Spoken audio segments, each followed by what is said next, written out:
The polls just closing in Texas for the November election. It is straight up 7 o'clock, and we're expecting the first round of early voting numbers within the next hour. Thank you so much for joining us on KHOU 11 Plus for our special election night coverage. I'm Mia Gradney. And I'm Lynn Cannon. Behind us, you can see poll workers. They're starting to get busy at counting those ballots tonight. And perhaps the biggest race on the ballot in Harris County is that special election to represent the 18th congressional district. We are also following the race for the Houston City Council at-large seat and several statewide propositions, as well as several other key races.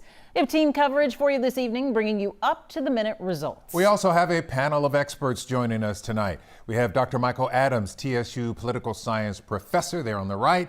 Vlad Davidic, Republican strategist. He's joined us many times. And Diana Isa with Mi Familia Vota. Welcome, all of you. We look forward to having a conversation with you later. We are going to be visiting quite a bit over the course of the next couple of hours. But right now, let's get to Orko Manna, who is live at the Harris County Election Central as poll workers count those ballots for us. Orko, good evening. Good evening, Mia and Len. Yeah, we just got an update a few minutes ago. As of a few minutes ago, voter turnout for today for in-person ballots cast was around 222,000 people across Harris County. If you combine that with the early voting ballots, we are around 427,000 votes for this odd year election. The officials say that's pretty good for an odd year election, but it's still only about 17% of all registered voters. That's about 2.5 million registered voters in Harris County. Mia, you mentioned the counting the ballots actually hasn't started just yet.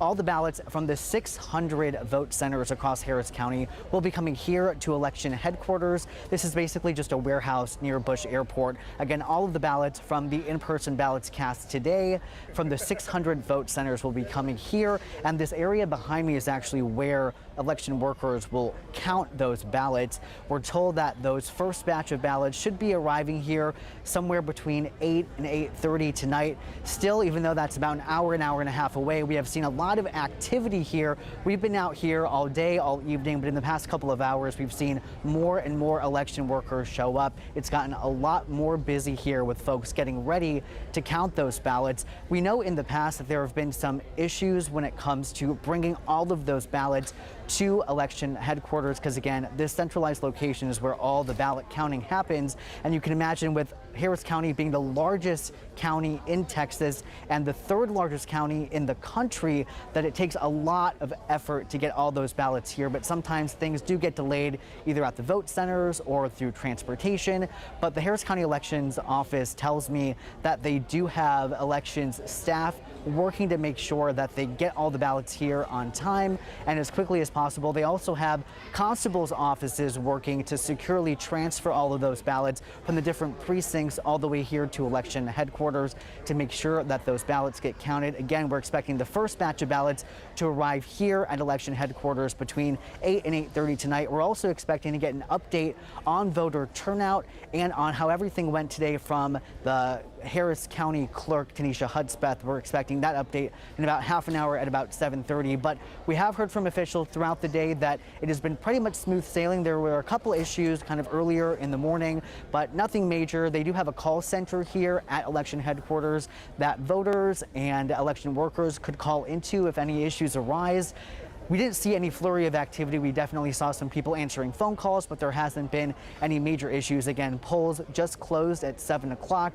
We know that if voters were in line by 7 o'clock, that they are allowed to vote as long as they were in line by 7. But again, here we're seeing a flurry of activity, kind of getting ready, getting the energy up, getting ready to count those ballots once they arrive here. And we will be out here for all of that action once that begins again in about an hour to an hour and a half. For now, reporting live from election headquarters in Harris County, Orko Manna, KHOU 11 News. All right, Orko, thank you for the update. I know people who work at some of the election locations, Mia, during past elections, they go through extensive training beforehand so that they get it right. They're pretty diligent, they're well trained, so hopefully everything will go smoothly tonight. The District 18 race will determine who will fill the seat in Congress. It has been vacant since Congressman Sylvester Turner's passing back in March. The 18th covers many historically black neighborhoods in the 3rd, 4th, and 5th wards. Turner held the seat for only about 8 weeks. Also Acres Homes as well within those neighborhoods that are included. And with 16 candidates, it is a stacked list of folks hoping to win the spot. But according to election surveys, Christian Menefee, Amanda Edwards, and Jolanda Jones may round out the top 3 with chances of a runoff. Stephen Goen, he is live from the Acres Homes Multi-Service Center with the latest on the race there. What's it looking like even with polls now officially closed, Stephen?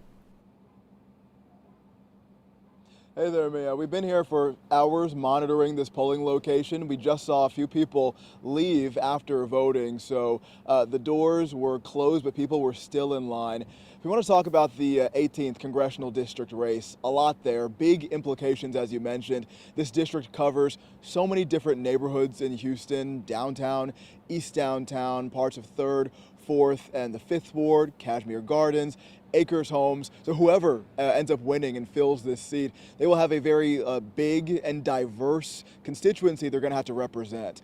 We also have to talk about the history of this seat. It's been held by notable names like Barbara Jordan, Mickey Leland, Sheila Jackson Lee, and of course, Sylvester Turner. It was his passing in March that vacated this seat. So now we have 16 people who want this job, 16 people on the ballot today. And we saw kind of a mix of Democrats, Republicans, independents, also one Green Party candidate. So a lot of people who are wanting to lead the 18th. But as you mentioned, there is a University of Houston Hobby School poll that shows us there are 3 front runners. We have Christian Menefee, Amanda Edwards, and Jolanda Jones. So those are going to be the names to watch out for. Of course, whoever wins might have to do a runoff. Political experts we've talked to said it's going to be very difficult for any one candidate to get 50% plus 1. That's what would be needed to avoid a runoff. If a runoff does happen, that would be in January, and then whoever wins that, they would go to Congress, but then there would be another election, the midterms, next fall in 2026. So District 18 is a congressional district that we have been watching change hands so many times over the years. And now it's going to continue to do that. It's going to be one to watch. We also need to mention that District 18 here in the Houston area is one of many that Republicans decided to redraw across the state. Federal judges now have to weigh in to see if those new maps will be upheld. But if they are, that could even further complicate future races for this district. So this is one to absolutely watch out for in the future. But of course, tonight we're going to see who people in Houston want to fill this seat. So for now, we'll send it back to you. Moving parts in District 18, of course. Here to kind of talk about it is our panel, Dr. Michael Adams from TSU, Vladimir Davidiak, Republican strategist, and Diana Iza, Mi Familia Vota, talk about remapping, redrawing. Yeah. There's a lot ahead for folks to take in here. So much to unpack. Let's start with this election, because there is the past, there's the here and now, and then there's the future with District 18. But let's talk the here and now tonight. What voters are going to the polls for, what they went and voted for today, and that is for the special election. Remind us who they're casting a ballot for. This is a short term. Yes, this is very important because it's unprecedented in the 18th congressional district. The voters have been without a representative for almost 8 months. And we had something that's really unusual, and I think the voters are suffering from some fatigue, if you will. We saw the passing away of 2 congresspersons within a 15-month period. And so what we see tonight is a group of young candidates who have political experience. But all that could change after this election because, again, we're waiting on the results in terms of El Paso with the federal district courts, and the maps can change for the March primaries. I want to follow up real quickly because they've been without representation. Would that be motivation to get them to vote today in this election as well? Do you think they're motivated more so than usual? Well, it should. However, I think with all of the moving pieces with redistricting, I think that could lead to a lot of confusion. It creates a puzzle. And in many quarters, people could say that waiting so long, that could be an act of voter suppression, if you will. Diane, I want to ask you a question. For the folks that you deal with, help try and get out to the polls, et cetera, is there a sense of confusion going forward about what's going on in this district? Absolutely. I think first and foremost, one of the things I do tell a lot of the voters that we speak to is that depending on where you live, the candidates are going to be different. You may not even be voting on Congressional District 18th, right? So it's important. A lot of voters think like, oh, there's a lot of noise, a lot of ads, a lot of movement around this district. But depending on where you live, you may or may not be voting on this race. So very important for people, for Houstonians to know that this only concerns people in that district, and so we want to avoid confusion there, because the last thing we want is for voters to go to their voting booth and see, oh, I don't see any candidate for Congressional District 18. So making sure that we also make that very clear that it is only for that district as well.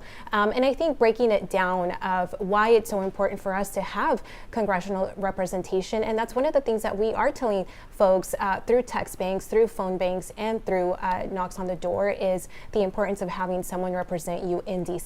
And this has been a Democratic stronghold for decades now, but we do see some Republicans on the ballot in this special election for District 18. Talk about their involvement. Is that looking forward to the future and what's down the line with the possible redrawing of the lines for that district? Yeah, the redistricting has really served a great purpose in terms of awakening the possibility of turning CD18 into a Republican district. For so long, for many decades, it was completely dominated by Democrat candidates. But the redistricting process made it possible to envision a possibility of having a Republican there. So you have a candidate like Carmen Maria Montiel, who ran a strong race trying to take that seat. But the redistricting process opens up the possibility of those communities being able to select different leadership. Yeah, we'll see how this is going to play out, especially going forward after all of the legal ramifications and back and forth. Panelists, thank you. We'll get back to you a little bit later. Right now, let's go to Amanda Henderson. She's at one of the polling locations right now. It's the Metropolitan Service Center, a busy one on West Gray, where the lines have wrapped around the building tonight. Amanda?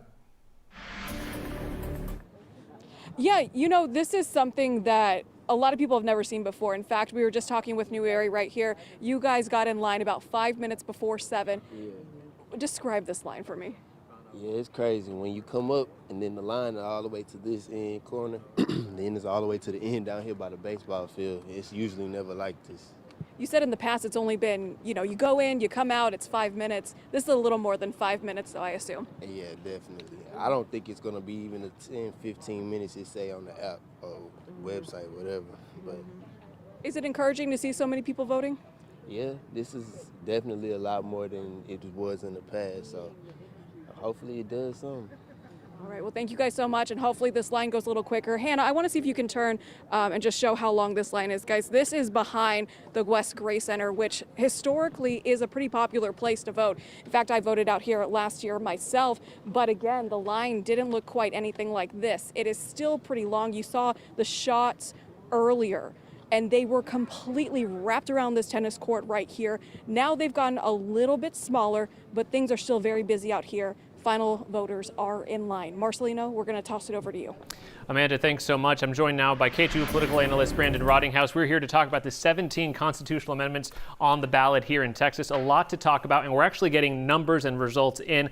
We want to focus in on the big ones that really will impact you guys at home. So let's start with Prop 13. Walk us through what this one does for the average homeowner. In effect, what it does is to give people a tax break, and not surprisingly, people seem to like that. It increases the homestead exemption to $140,000. So most people are going to see between $400 and $500 in terms of taxation relief, and this is a hallmark and really the kind of bumper sticker slogan for the GOP for the last decade. With only 10% of the vote in, it's early, but this type of lead isn't going to go anywhere. This likely to pass overwhelmingly. You're seeing now 83% of the vote to 17% against.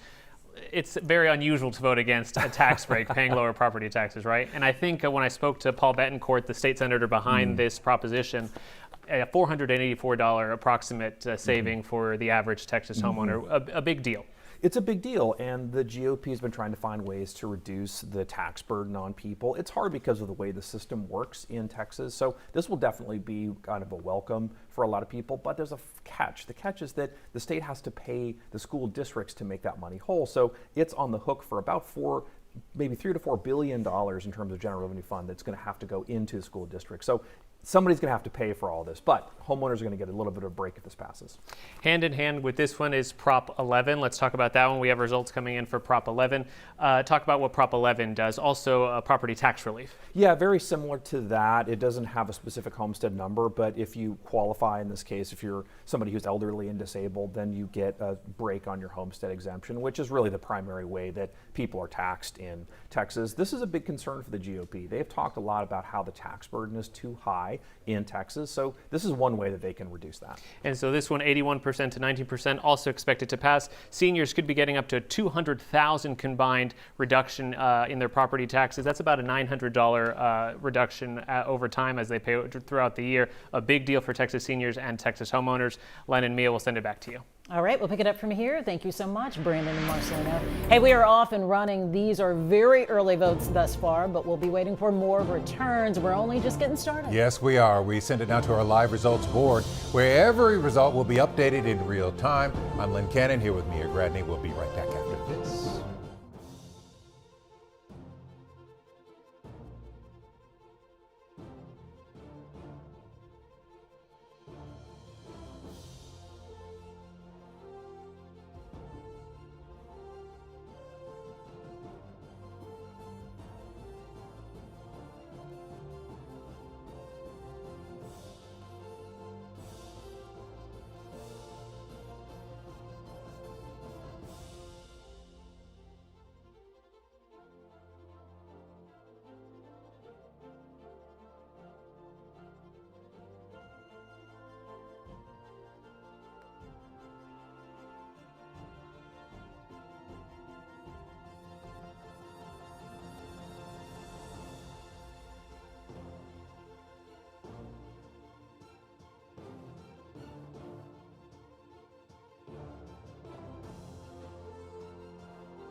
Welcome back, everyone. Good to be with you. Thanks for staying with us on this election night on KHOU 11 Plus. Our live results board just wrapped up with the first round of early voting numbers, and now it's time to break down what we're seeing. And as the numbers start to come in, all eyes are on the candidates in the high-stakes District 18 race. Our crews, they are stationed across Harris County tonight, live inside the watch parties, where campaigns are anxiously tracking every update. Let's start with Jason Miles, who is live with candidate Christian Menefee's team. Jason.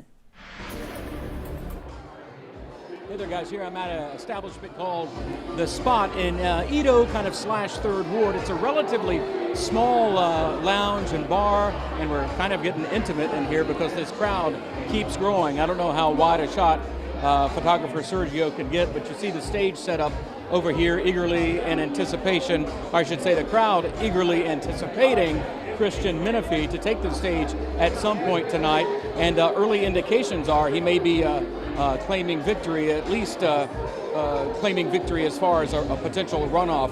Throughout this whole campaign, he has pretty much been near the top of all polling, along with former city councilwoman Amanda Edwards, state representative or state lawmaker Jolanda Jones generally polling third. But Christian Menefee, he has been campaigning hard for this race. In fact, we ran into him earlier at a polling place up in the Oak Forest area. He told us he got to sleep or woke up, I think, around 2 o'clock in the morning just because he was so nervous heading into this election day. He was elected, you may recall, county attorney here in Harris County back in 2020. He defeated a longtime incumbent in that race, the Houston native and A-Leaf Hastings High School graduate turned lawyer, worked for a big law firm downtown before running for county attorney. But he has really taken the opportunity as county attorney to hold many press conferences. He's filed rather ambitious lawsuits against the likes of Governor Greg Abbott and Attorney General Ken Paxton. You may say, or political insiders certainly do, that he was using that office perhaps to get more eyes on him and who he is in a potential bid for something bigger down the road. In this case, it appears to be Congressional District 18. But he has been out and about all day. He has yet to show up here at his election night party, but many people still continue to come in here and look forward to seeing him at some point this evening, guys.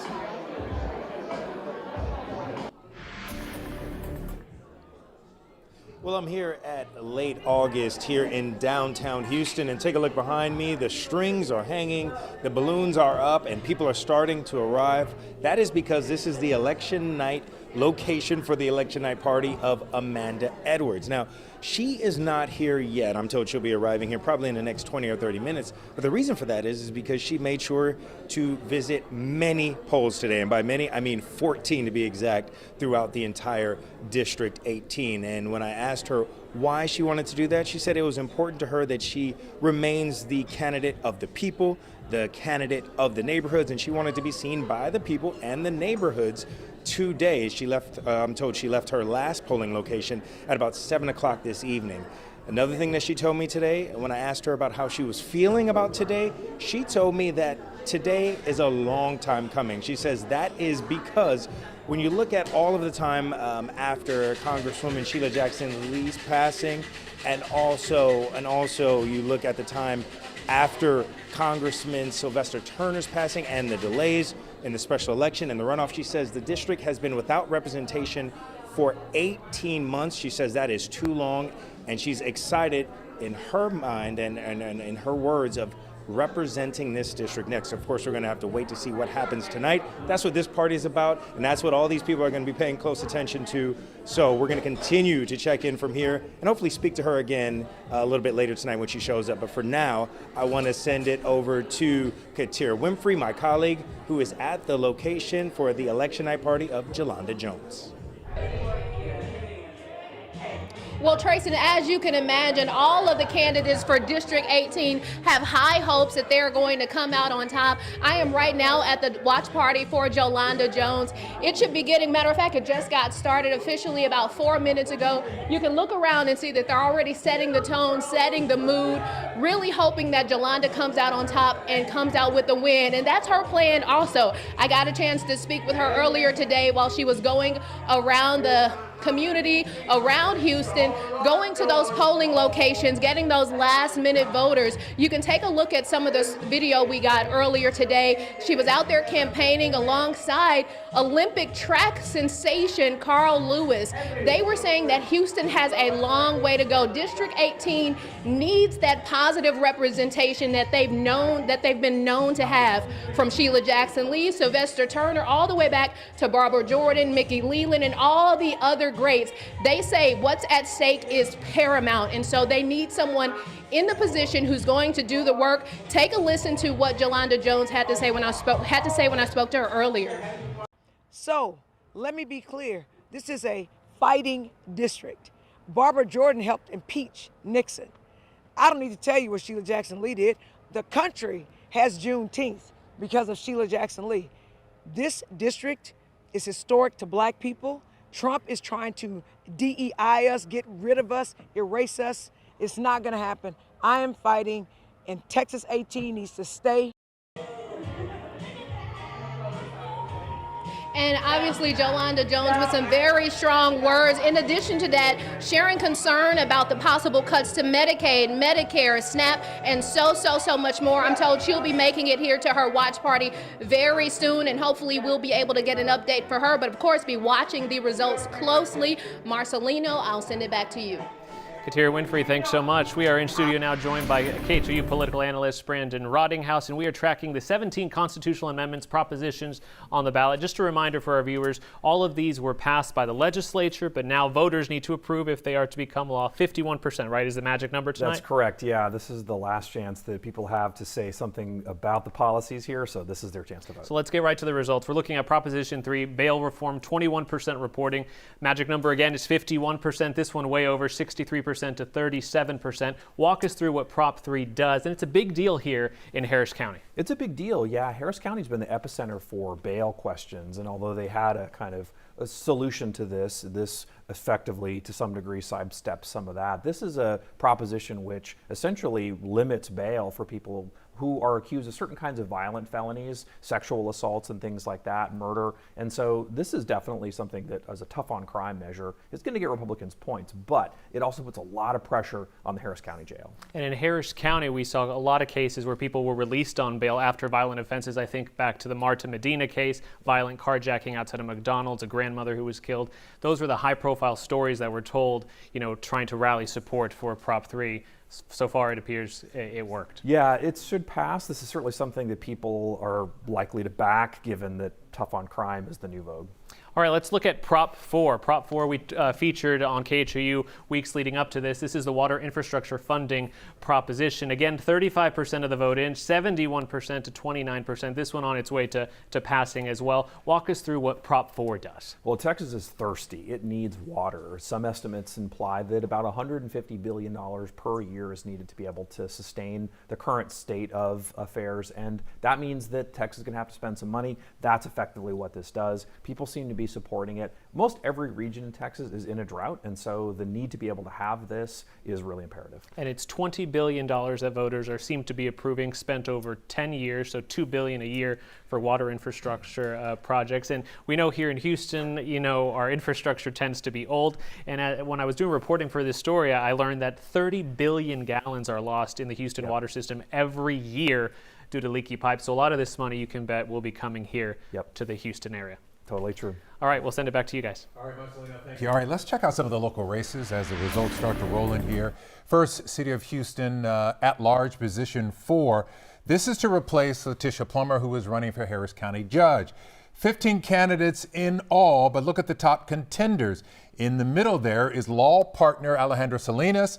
There's Jordan Thomas on the right. He was chief of staff for Letitia Plummer and worked with Amanda Edwards. And then there's Dwight Boykins on the left, former city council member in District D. And right now, Boykins has got a slight edge at 24%. Let's take a look now at the race for Missouri City Mayor Robin Ellicott versus Jeffrey Boney in this race. And you can see Ellicott leading with 56% of the vote there. This is early voting, by the way, 44% for Boney. And that special election we've all been talking about, District 18 to fill the seat left vacant by Congressman Turner.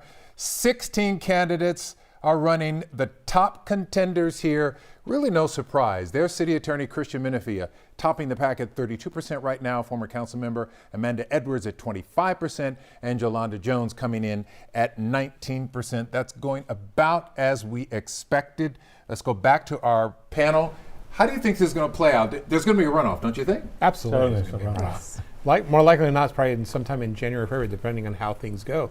But it really depends on where these challengers finish. So I wanted to ask real quick. So the runoff was supposed to be, I thought, December 13th. Now I'm hearing no. Special election might not happen until January. Right. Yeah, because they need time to canvass the votes. They need 45 days to get that done. So they need that cushion to be able to get that completely wrapped up. Yeah, there's a congressional law. It's known as the MOVE Act. It stands for the Military and Overseas Voter Empowerment Law. And it requires 45 days to canvass, to certify the ballots coming from overseas.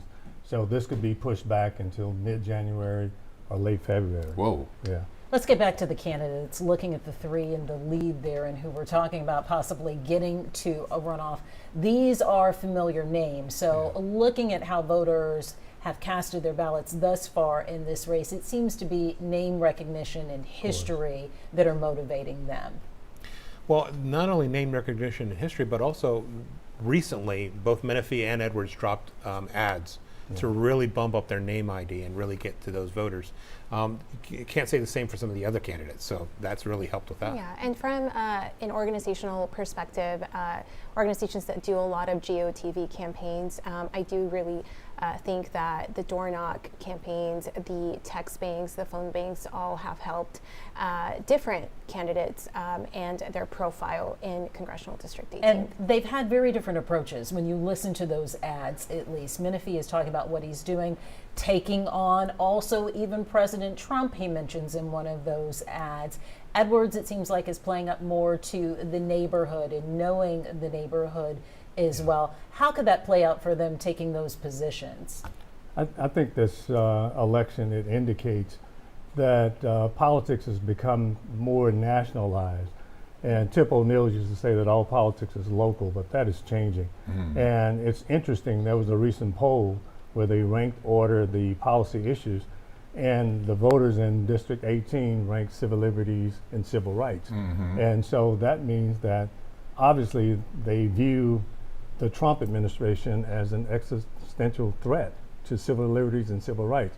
And so if you look at the messaging, they're talking about a fighter, and Christian Menefee said that he's taken on Trump, he's taken on Paxton, and he beat both of them. I think he said in his ad, what did he say? He's blowing smoke? Is that yeah, what he said? I mean, he really went out there. So I'm wondering, it's early. We see who the top three are right now. Who do you think gets into a runoff in District 18? Right now, I don't think there's enough time or votes left to get Jones across the line. I think what you're seeing with Menefee and with Edwards really ties to the likelihood that they're both going to be in the runoff. And then that ties into who can then coalesce that core group of voters to really get across the line. Diane? Yeah, I think I agree. I think just going off of the numbers and also the name ID, I think for a lot of voters, just recognizing that name on the ballot makes a big difference. I think the three top candidates right now do have that name ID, but Edwards and Menefee definitely, it's early, but my guess would be that they would be going to the runoff. I want to talk more about motivation for voters as well. So we are hearing that the West Gray Multi-Service Center, right, we've seen have those really long lines. That's where Amanda Edwards was reporting from earlier. I have to say, I was surprised to see those lines because, you know, when I went to vote, there was nobody in there. I went to vote, there were like 3 people. Right, and other people I know have echoed the same. So it's really interesting, especially this being an off-year election, to see a line wrapped around the building. What do you make of that? I think people are excited to be able to fill this seat. I also do think that a lot of people think that off-year elections have very low turnout, but I do think we were speaking about this earlier, that voting on election day, and also keeping in mind that people end up voting once they get out of work. So even if you didn't see a line perhaps on election day at 10 in the morning, you're going to get that ramp up after people get out of work. So no surprise there. And I think just a lot of the campaigning, a lot of the noise really did help that turnout and those lines. Yeah, so far, 427,000 votes have come in. That's 70% of registered voters, about what you would expect in this kind of election. Yeah, especially considering that people understand that there's going to be a runoff. So they're motivated, they're highly motivated to make sure, I want to make sure my candidate gets in that runoff. I don't want to wait until the runoff to go vote. I want to make sure my candidate gets in. So there's that added motivation. The second thing, as Dr. Adams was saying, this district has been without representation for some time. So they're very highly motivated to make sure that they make their voices heard before it seems like the district is going to change. All righty. And also I would add, I think if you look at the top tier candidates, they're all seasoned and they have good ground games. They've run many elections too, and so that's why we could see a boost on election day. People trusting experience as Absolutely. well. All right, our panel weighing in. Thank you. Let's take another look at some of the results rolling in as we near the 8 o'clock hour. Yeah, let's check the boards. The results will be updated in real time. I'm Len Cannon along with Mia Gradney. We'll be right back after this.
Welcome back to our special election night coverage on KHOU 11 Plus.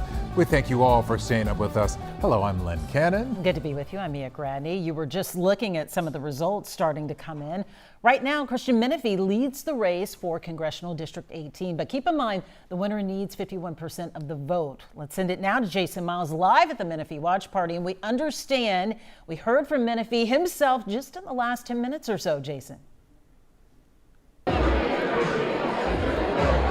Hey there, guys. It's really hard to hear you. Let me first say that. This room is crowded. It is loud. The music is pumping, and Christian Menefee is mingling. He's stepping a little farther from us now, but he's been going through a line of hugs and conversations throughout this very thick crowd at a establishment called The Spot here in the Edo/3rd Ward area.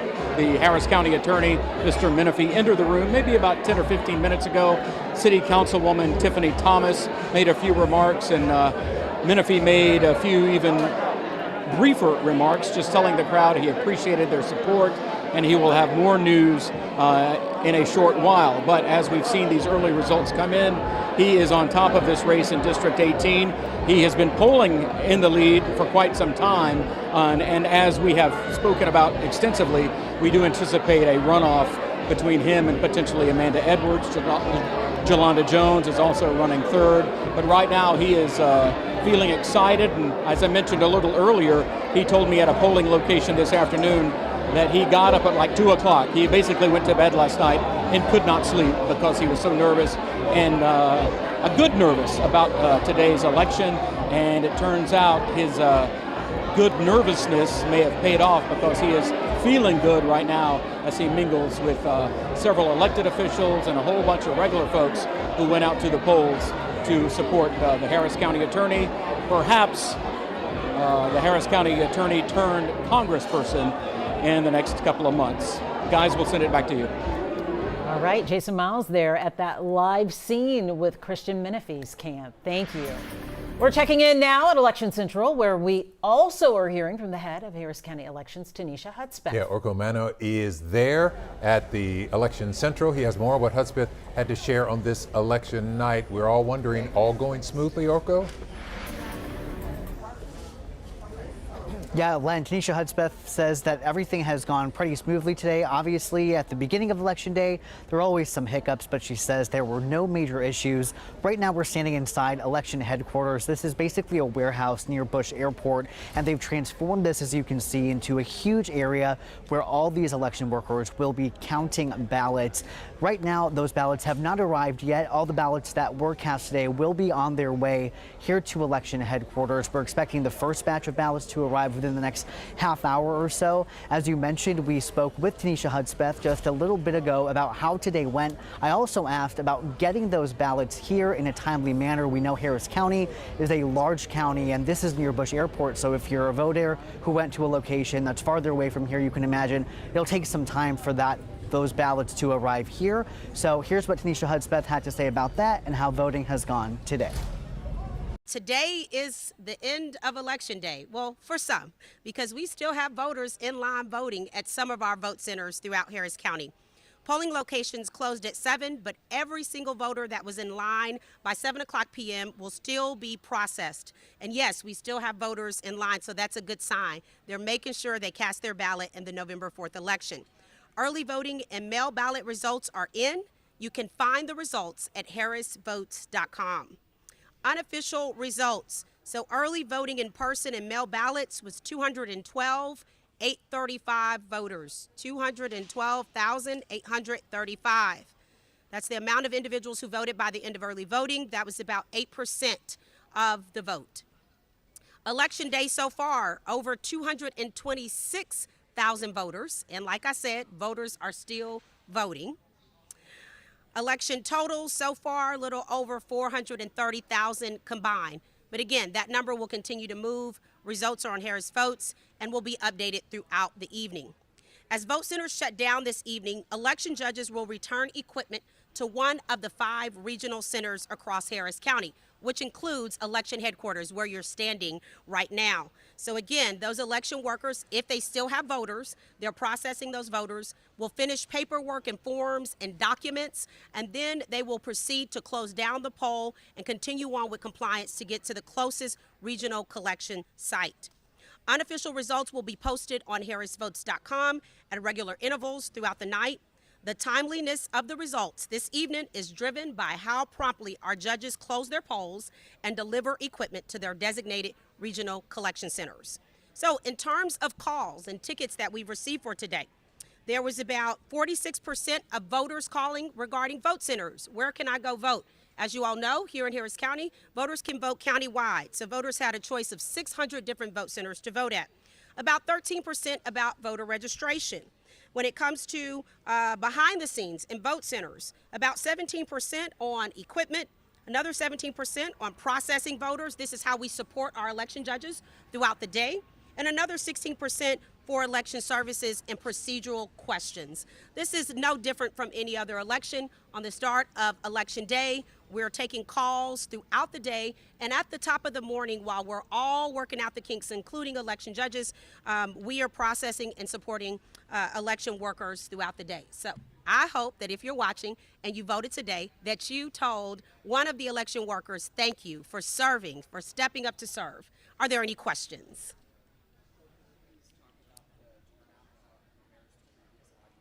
Yes, well, we surpassed. The question is in regard to how the turnout has surpassed previous elections. This is an odd year. I know people mean, what does odd year mean? Well, it's not a midterm or presidential.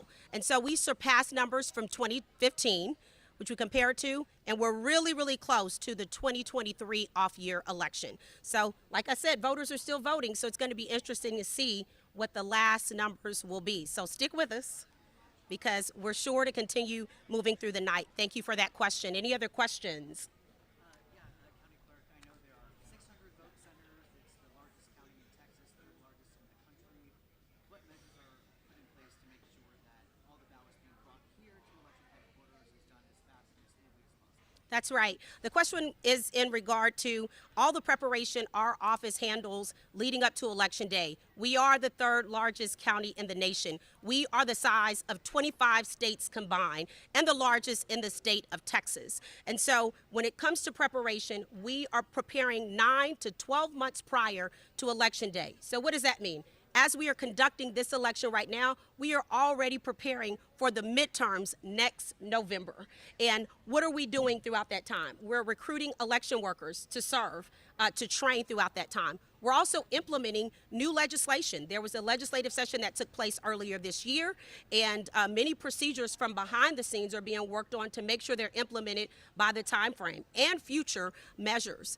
We're working on our equipment, making sure that everything is audited and prepared prior to that election. And also, the biggest one of them all, 600 locations doesn't just fall out of the sky, right? So around the year, we are working hard to make sure we meet ADA compliance, and we're working with facilities across the county to be available to be vote centers. So it truly is an around-the-clock operation, and we have a robust staff that does that.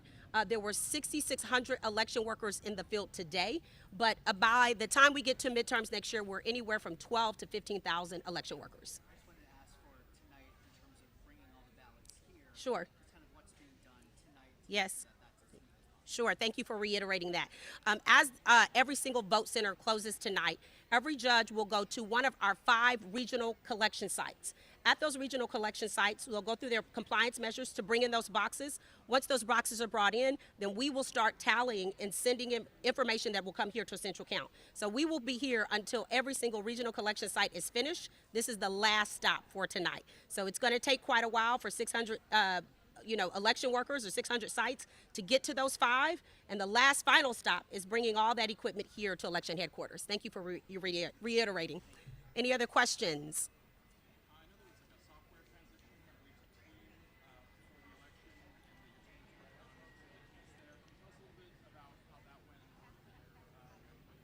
So the question regarding a software transition, it was actually the Secretary of State that had an upgrade to their team system. Harris County did not take software upgrade. We actually have a system that we're working on here, but working to intertwine those have been around the clock leading up to Election Day. And happy to say, by the time early voting began, we worked to the very last minute with the Secretary of State to make sure every voter was qualified to vote by the time early voting started. Thank you. Any other questions?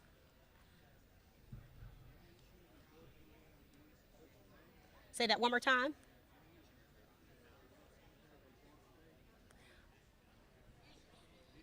Any issues? So no major issues where voters could not vote. Everyone was able to vote today. As we said earlier, over 226,000 people were able to cast their ballot. In the morning, there could be some things or things that come up throughout the day, but we have techs in the field to address any concerns and individuals who are able to, be able to address things in real time. So no issues in terms of voters not being able to vote. Yes, thank you for that question. Any other questions? Yes.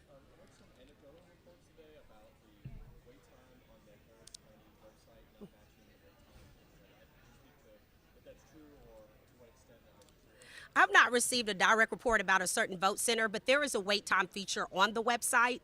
And so election workers are the ones who update that vote center wait time. Could be that they're so busy that they're not updating it in real time. Again, the wait time is a green, yellow, or red. If it's green, go. Yellow means a little bit of traffic. Red very well could mean that there's a line, but it's really hard to tell unless we have some direct examples. Again, the election workers might get busy, but they're asked to update those wait times in certain increments. Thank you. Sure.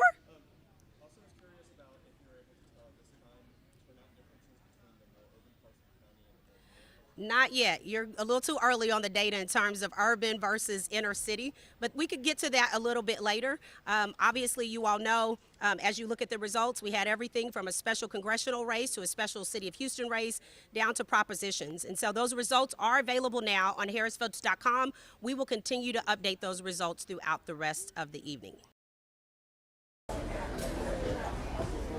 Now, earlier in that press conference, you saw Harris County Clerk Tanisha Hudspeth and I talk about those 5 regional collection sites. One of them is here at election headquarters, and again, that's where election workers, once they wrap up their polling locations, are dropping off their equipment. You can imagine that will take quite a bit of time, especially with some polling locations having voters still in line by 7 o'clock. Again, over here, you can see over my right shoulder that there are some surveillance cameras. Those are the 4 other collection sites across the county where that equipment is being dropped off right now. Again, we're expecting those first batch of ballots to arrive here at election headquarters in the next half hour or so. We, of course, are going to stay out here and see how that process unfolds as those ballots get here and start to be counted. For now, we're going to send it back to you, Len and Marcelino, back in the studio. All right. So far, so good out there, Orko Mano. Thank you. There are 17 statewide propositions on the ballot. One of them heavily pushed by Lieutenant Governor Dan Patrick. It commits billions of dollars to dementia research. Marcelino, this is very near to you personally. Yeah, Len, you know my mother passed away from Alzheimer's, so I've been watching this one very closely. This Proposition 14 right now on its way to passing 68% to 32% with about 38% reporting. This would create DPRIT, the Dementia Prevention and Research Institute of Texas. It would be a $3 billion investment over the course of 10 years. That's about $300 million per year for the next 10 years to fund research in this space. You might not know, but there's more than 500,000 Texans, families dealing with dementia and Alzheimer's right now. So it impacts a whole lot of people. It impacted my family. It also impacted a lot of close friends of the lieutenant governor. This proposition, this type of research funding and investment, they've been trying to pass this, Democrats have, for years, for many sessions. Every time it got to the Texas Senate, it would die there. It wouldn't pass. That's interesting. And now this year, Lieutenant Governor Dan Patrick got behind it. He put his thumb on it, and what he wants happens in the Texas Senate. I talked to him about it a few weeks ago as we led up to Election Day. At the state capitol in Austin, finding consensus isn't always easy. I've passed a lot of bills. I've never had more positive response from people on anything I've ever offered up. But fighting dementia, this can strike anyone, anywhere, isn't partisan. You ask, what happens to a family member dealing with dementia? That's what happens. Every time they see them, they realize, I've lost them. This session, we saw Republicans and Democrats come together to pass SB 5. This ain't throwing money away. This is giving the people back their money in a way that will save lives. Members voted. The measure lost only 21 votes across both chambers. It created the Dementia Prevention and Research Institute of Texas, a historic, never-before-seen investment of $3 billion in dementia research over 10 years. We have some of the finest hospitals and finest doctors and researchers in the world now. Why not expand and try to tackle this terrible, terrible disease? What happens next is up to you. If Texas voters vote yes on Prop 14, DPRIT can move forward and become reality. I think people will support it because I think people understand it. The personal stories that you hear once a parent or a grandparent no longer knows who their own children are. If this disease strikes your family, it will be devastating. If Prop 14 is approved, Texas set to become the national leader in dementia research. Houston likely to benefit from a large part of those funds as researchers work to find more treatments and ultimately a cure. Is this hope for families? Well, I think it is. That's why I'm asking them to support Proposition 14, not only for their families that they don't know the future of their parents and grandparents, but we can do something about it in Texas. And as we have noticed, this proposition is leading big time right now. And Marcelino, it's a big commitment. Not only is it good for those suffering from the disease, but also for caregivers. This disease impacts the whole family. It impacted mine. Caregivers are a huge part of this that we don't think about, so this will be a huge deal. Dementia doesn't care if you're a Republican or a Democrat, so this will make a huge difference for a lot of Texas families. He's preaching tonight. Thank you. All right, let's go to Christian Menefee at his election headquarters tonight. I'm Christian Menefee, and we're in first place for Congress.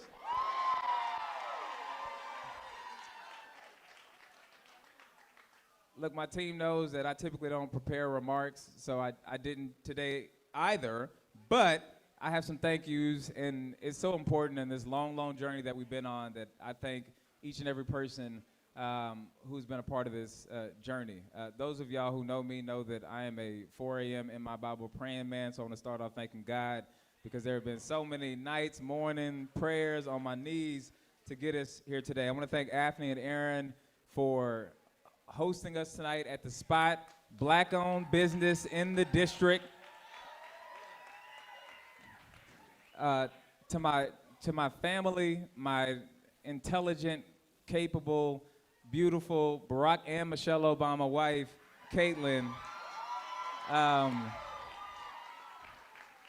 Y'all just make sure she don't run in the primary because I'm gonna be in some real trouble.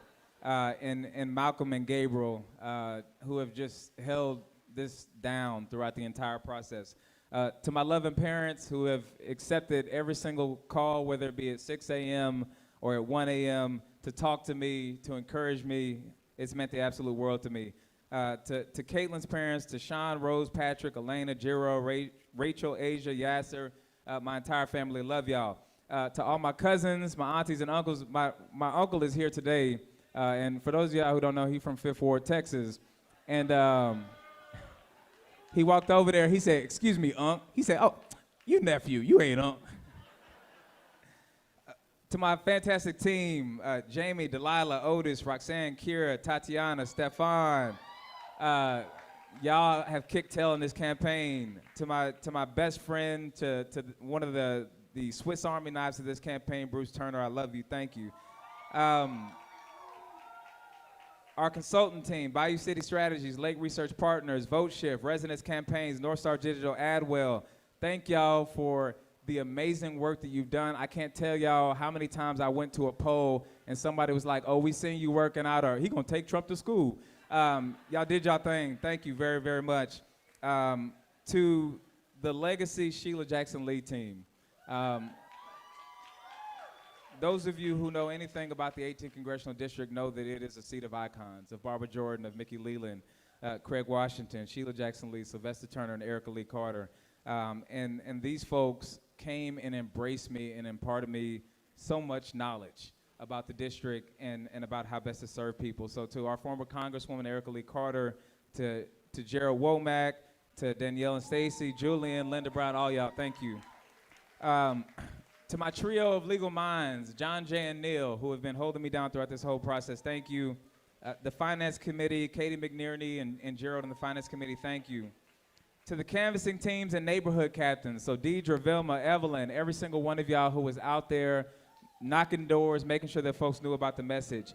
To two of our fantastic former candidates in the room right now who were unselfish enough to care enough about this district to suspend their campaigns and to endorse my campaign, Carisha Rogers and Ebony Rain Eatman, wave. Y'all take a look because they will have a bright future in public service. To the interns and organizers who have worked hour after hour after hour throughout this entire campaign, thank you. And to the volunteers, to every single person who knocked doors, who gave $1, who hosted a fundraiser, who made calls, who made text messages, thank you. To the many organizations who supported us, from the Congressional Progressive Caucus to Leaders We Deserve, to local organizations like the Caucus, HBAD, and many, many others. To my labor family, especially the Teamsters and TWU and all those folks who are here today. And then, of course, to the elected officials who show so much love. To, God willing, my future colleagues, Greg Kassar, Lizzie Fletcher, former Congresswoman Erica Lee Carter, and, of course, Jasmine Crockett, who have shown so much love to us. To the many, many other elected officials in Harris County and Houston who had my back and who were there with me. And then lastly, to my brothers in this political thing who I met in like 2016, we sat and said, you know what, we're gonna do everything we can to serve our communities, and things have gone pretty well since. Otis Evergaro and Chris Hollins, I love y'all. Look, y'all, this has been a journey. I was sitting back thinking about how I got elected to office just 4.5 years ago, to a position that nobody ever heard of, the county attorney's office. But I did something that folks typically don't do in politics. I shut the hell up, I put my head down, and I got to work on behalf of our communities. We went out and filed the lawsuits against companies trying to expand landfills more deeply in the neighborhoods, and we did it without the cameras, without the glitz and glam. We did it because it was about the work. We went after folks who were using deed fraud to steal homes out from elderly black and brown people who had worked so hard to get their lifetime home. We went after them without the cameras, without the glitz and glamour, but because it was the right thing to do. There's something to be said about when you see people and what they're going through in communities, and you fight like hell for them each and every day. And here we are 4 years later, coming from an office like the county attorney's office, and in one of the most historic seats in this nation, with 16 people in the race, we are in first place.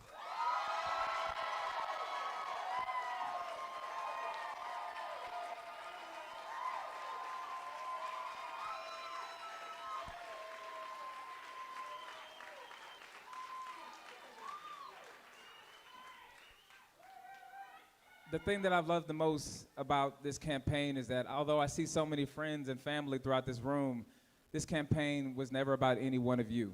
This campaign was never about Christian Menefee. This campaign was about the family out in Fifth Ward that is having trouble filling their stomachs because President Trump and Republicans have now cut SNAP. This campaign is about the family out there trying to figure out how they're going to get a family member life-saving treatment because there have been paperwork requirements added to Medicaid that now take away their health care. This campaign has been about the communities like Acres Homes, where you see little kids walking in the middle of the street to a corner store because they have no sidewalks and no grocery stores in their communities. There's something to be said about seeing people and the issues that they're facing and basing your campaign around them and not around yourself. I'm running for Congress not for Christian Menefee. I'm running for Congress because I deeply care about those communities and I want to get to work for them in Washington every single day.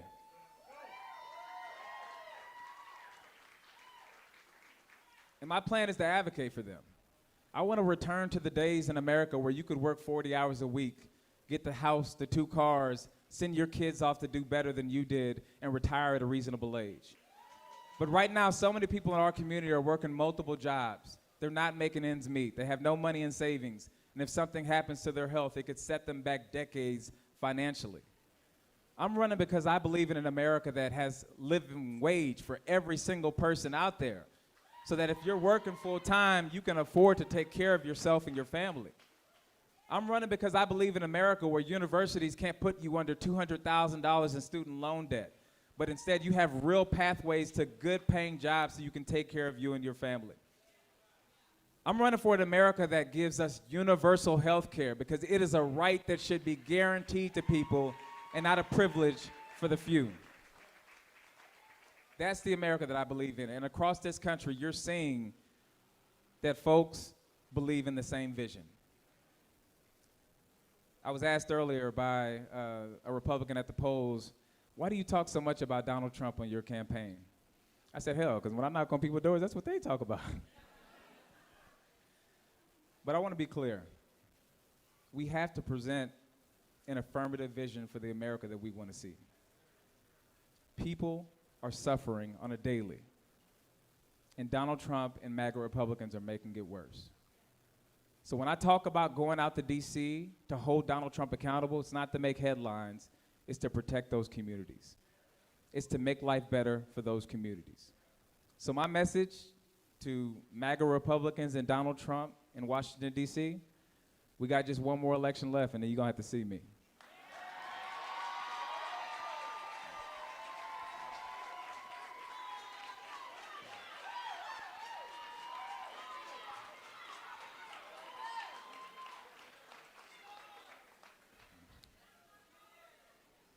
We're in first place tonight, and tonight is a time for celebration. But we have another journey ahead of us. We have another race. And I think what we learned from this first round of voting is that the community is with us overwhelmingly. But I'm gonna have to keep running. I am still running. I'm running in the runoff, and I am running in the 2026 primary for the 18th Congressional District.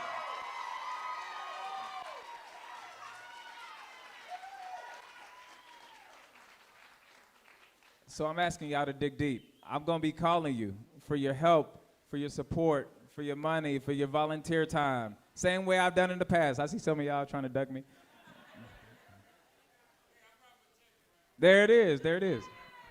But if we want to bring lasting change to our communities, then the fight must continue. From the bottom of my heart, I am so grateful for each and every one of y'all. And the promise, the commitment that I leave you with here tonight is when y'all send this campaign to Congress, when y'all send me to Congress, I will work full days, full weeks, full months, full years. I will never take this job for granted. And I will never forget that it is not about one member of Congress. It is not about trying to be famous. It is not about trying to boost yourself. It is about serving folks in the communities, from Acres Homes to Cashmere Gardens to Homestead to Humble to Third Ward to all across the 18th Congressional District. This district has my heart, and I look forward to serving you in Congress.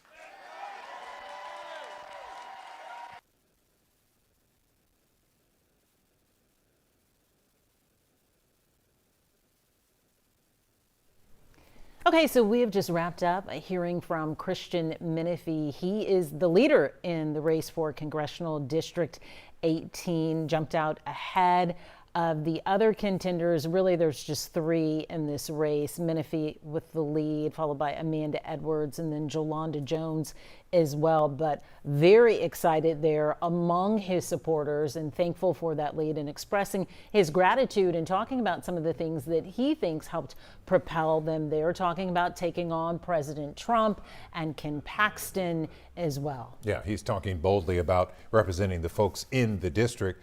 A historic district, which, by the way, was formed after the 1965 Voting Rights Act as part of redistricting. There's the numbers right now. Menefee says he's first. He is right now 32%.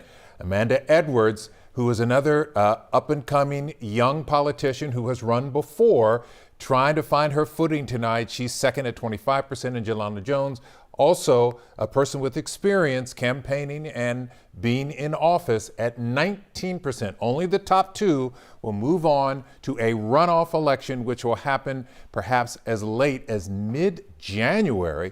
So whoever ultimately wins this special election, Mia, they're only going to be in office for about maybe, 11 months or something like that? It's a short term. It's a short That's for term certain. to fill the unexpired term, of course, of Sylvester Turner, we have watched a lot happen over the last 2 years to get us to this point tonight. Yes, and that's with 51% of precincts reporting right there. And we understand from Tanisha Hudspeth, that is the director of Harris County Elections, she shared that were still people voting as of the 8 o'clock hour. And you know how it works here. As long as you're in line by 7 p.m., you're allowed to cast your Polls vote. stay open. So she said they still had people voting. We've had 226,000, she said, that have voted. So we're going to continue to watch the numbers. It's still relatively early, but Menefee expressing his gratitude and excited about this early lead that we're seeing. Yeah, we were actually surprised because Amanda Henderson was at the Multi-Service Center election place on West Gray in Montrose/River Oaks, and there were people in line. It was like 7:30. It was kind of surprising, but people get off work. It's their first opportunity to get to the polls. And once they're in line, as you mentioned, they can stay in line no matter how late it is. So you got more people voting. It's about 70% of registered voters who have voted so far. There are 600 vote centers across the county. It's a big area, one of the largest in the country, especially when it comes to voting. And we are waiting to hear from Amanda Edwards, who is polling second right now in this special election. She is supposed to speak at any moment now. It'll be interesting to hear what she has to say, how she frames her speech after hearing from Christian Menefee. And our experts and political analysts that we've been speaking with tonight and who are here in studio with us expressed earlier that there's really no surprise thus far how these numbers are playing out and who we are seeing in the lead. One thing that they observed was it appears that voters are going for the familiar name. There's some ID recognition there as well too, with Menefee, the Harris County attorney, and then Amanda Edwards being involved in Houston politics as well. Yeah, Menefee probably spent the most money, I think, on commercials based on just viewing what we saw on television, and clever commercials, I would say. And whether they're effective, well, right now, proof is in the pudding. He's at 32%. We'll see what happens as the night goes on. We still have a ways to go, but it looks like right now, it's going to be Menefee and Edwards in a runoff, which is about what people expected. And by far, this is the biggest headline race coming out of Houston, right? A lot of the other talk and discussion tonight has been based around those propositions and amendments to the Texas Constitution, over a dozen that voters had to tackle on the ballot. But for people in the 18th, this is the big headline race. And this is a race of national significance as well, too, that the nation is watching tonight, especially with the redrawing of the lines and potentially what's going to happen there as we move forward as well. The redrawing of the lines threw a wrinkle into everything. Let's go to Orko Manna. He's now at Election Central, where things have been running pretty smoothly. Orko? Yeah, Len, smoothly, and as I've been saying, we are just now seeing ballots start to arrive here at election headquarters. You can see over my right shoulder here, they've opened this garage door, and we've started to see some of those bags of ballots be wheeled in to this election headquarters warehouse space. This is a warehouse near Bush Airport. Right now, it's kind of in a lull. You know, this is just the beginning. We just started seeing those ballots arrive, but we were seeing them being wheeled in on some carts, some big bags that have been coming in from the different polling locations across Harris County. Again, there are 600 vote centers that were active today and that they were taking those ballots from those locations. And you can see here we've got one of those bags being carried by an election worker to this section of the election headquarters warehouse where those votes will actually start to be counted again once they're all processed and kind of brought through this area. As you can imagine, Harris County being the largest county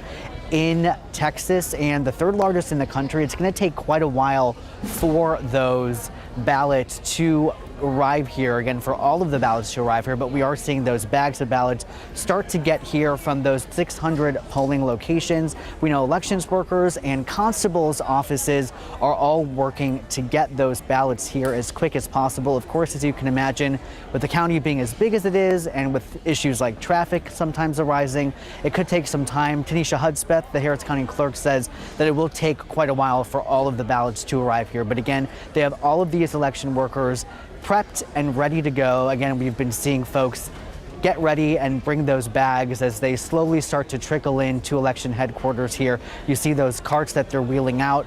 They're wheeling them out, taking those bags of ballots from trucks and different vehicles that have been driving them here, and then wheeling them in, and then they've been going to tables back there where some election workers are taking those bags, getting them prepped, and then bringing them over to another section of this warehouse to actually start counting those ballots.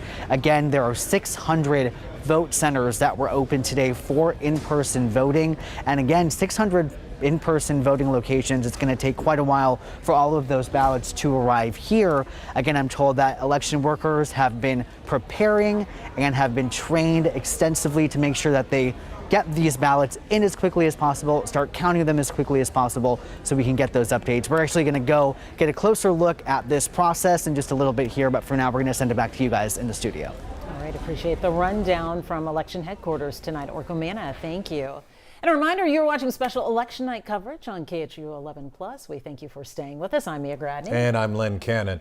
Tonight, Americans making their voices heard in elections locally as well as some big national races. Some of the most closely watched races across the country include the race for the New York City mayor, the Virginia and New Jersey governor races, the Virginia attorney general, and a proposition in California that would allow for congressional redistricting in that state in response to the redistricting here in Texas. Here's Erica Brown now with an update. Zohran Mamdani, a self-proclaimed Democratic socialist, cast his ballot Tuesday, hoping to become the next mayor of New York City. It is time now for a new day in our politics. Mamdani is facing former Governor Andrew Cuomo, a Democrat running as an independent, and Republican Curtis Sliwa. President Trump is telling New Yorkers to back Cuomo, writing on social media, quote, "You really have no choice." The president does not support me. The president opposes Zohran Mamdani.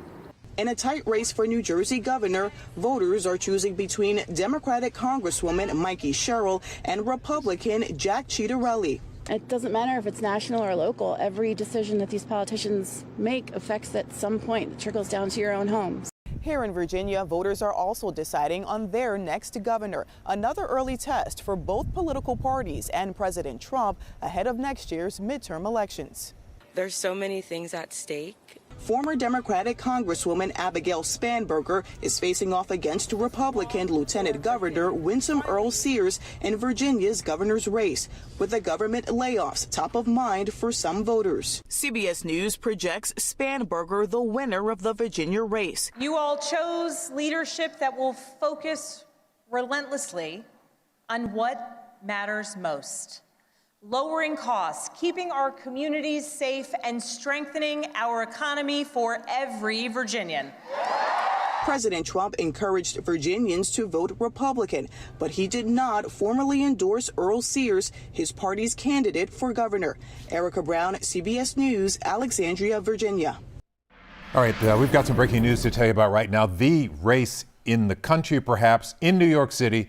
CBS News is projecting that Zohran Mamdani is the winner, and the next mayor of New York City, he would become the youngest mayor in New York City in more than a century, beating Andrew Cuomo, the former governor, who would have been the oldest first-term mayor in New York City. This is quite something. So what are we thinking about these results? Does this come as any surprise? We know this has been the major headline leading into election night.